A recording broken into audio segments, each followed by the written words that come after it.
The rivalry between Tottenham Hotspur and Arsenal resumes on Sunday with the first North London derby of the season. It will be the 175th league meeting between the clubs, with the Gunners victorious in 71 of them. Welcome back to Sky Sports Soccer. In today's video, we'll be breaking down one of the most intense rivalries in football, Arsenal versus Tottenham in the North London derby. With both teams in great form, we'll dive into the key tactical battles, standout players, and what could decide this epic clash. If you love football and want to stay updated with more game analysis, make sure to hit that subscribe button and turn on notifications. And don't forget to like the video if you're excited for this weekend's big match. Arsenal won 3-2 when the sides met at Tottenham Hotspur Stadium in April. It was their second successive win at Spurs, the first time since September 1988 they had won consecutive top-flight matches at the home of their fiercest rival. Prior to winning there in the last two seasons, they had only won 2 of their previous 17 away games against Spurs in the Premier League. Recent results suggest the most likely outcome from this fixture is a victory for one of the sides, because just one of Tottenham's last 49 Premier League home games has been drawn, 2-2 v Manchester United in April 2023, and none of the last 22. Of all the grounds in Premier League history, Tottenham Hotspur Stadium, which opened in 2019, has witnessed the lowest percentage of draws, 9%, 9-1-0-1, and remarkably has yet to host a goalless league game. Arsenal go into the game depleted in a key area, with Declan Rice suspended and captain Martin Odegaard set to be missing for 3 weeks after injuring his ankle on international duty.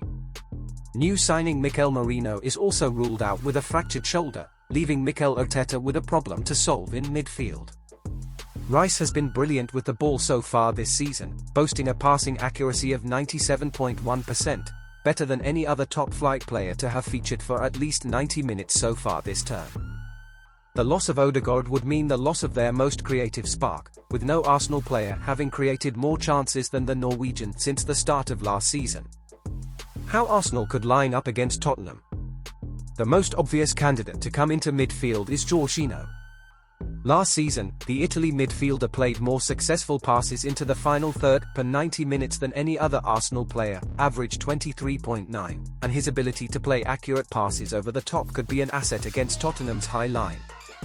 Leandro Trossard could fill Odegaard's role behind Kai Havertz, which may allow Raheem Sterling to make his debut as part of the three behind the striker along with Bukayo Saka. No coach likes it when you miss one or two of the most important players in your team, former Arsenal midfielder Cesc Fabregas told the Planet Premier League podcast. When Manchester City or Liverpool miss top players, they still deal with it in the best manner, but not really missing them, and Arsenal need to get to this level as well. I can't remember an Arsenal game in the last 2 or 3 seasons without Odegaard in the team, and more recently Rice.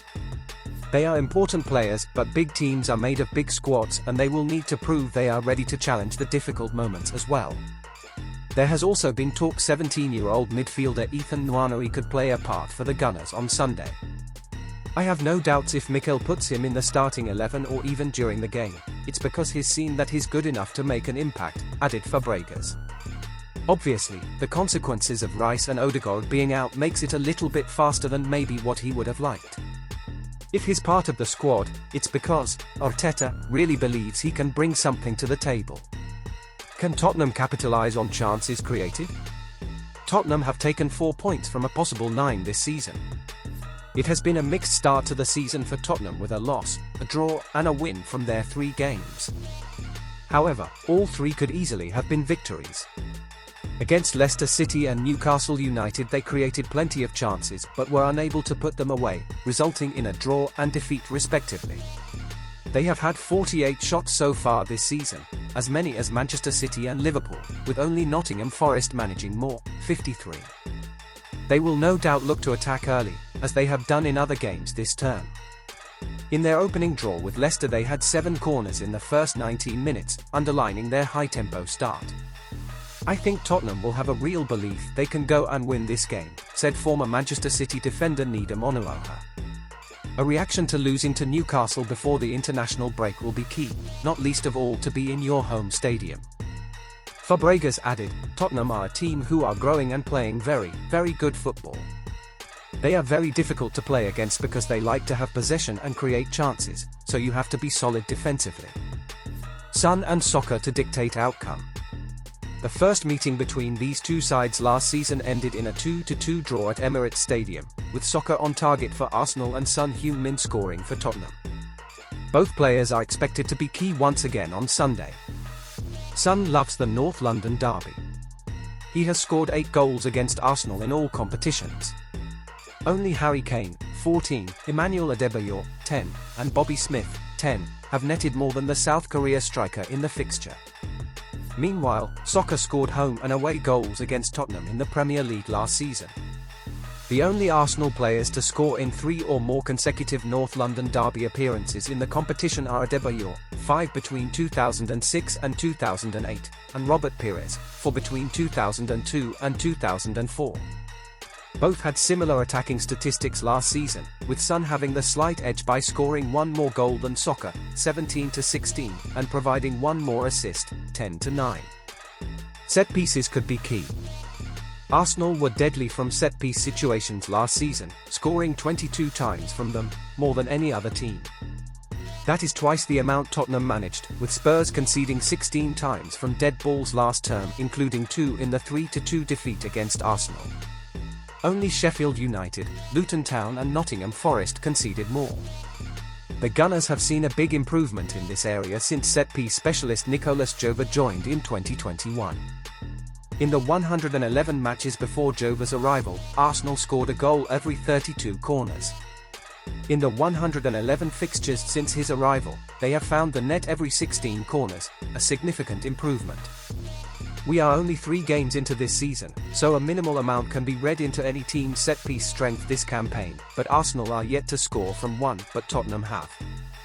However, Spurs boss Ange Postecoglou has previously indicated that set pieces, both defending them and scoring from them, is not something he is overly concerned about. "I'm not interested," he said in May. "External never have been. Not in the least. It's not the first time I've been questioned about set pieces in my coaching career. There is an underlying reason for that, which I'm very, very comfortable with." For the first time in 38 years, Arsenal will wear their away kit after their red and white home shirt was deemed to clash with Tottenham's colours. The Gunners will use their black away strip at Tottenham Hotspur Stadium after referees Body Professional Game Match Officials Limited, PGMOL, said their home shirt features too much white. Arsenal also said wearing their home shirt with red shorts and socks was discussed but not agreed on. As part of PGMOL's decision, Tottenham will also wear their away kit when they visit Emirates Stadium in the reverse fixture in January. Thanks for tuning into Sky Sports Soccer. If you found this analysis insightful, don't forget to like the video and subscribe for more football content. Let us know your predictions for the Arsenal vs Tottenham match in the comments below. And as always, stay locked in with us for more exciting football insights right here on Sky Sports Soccer.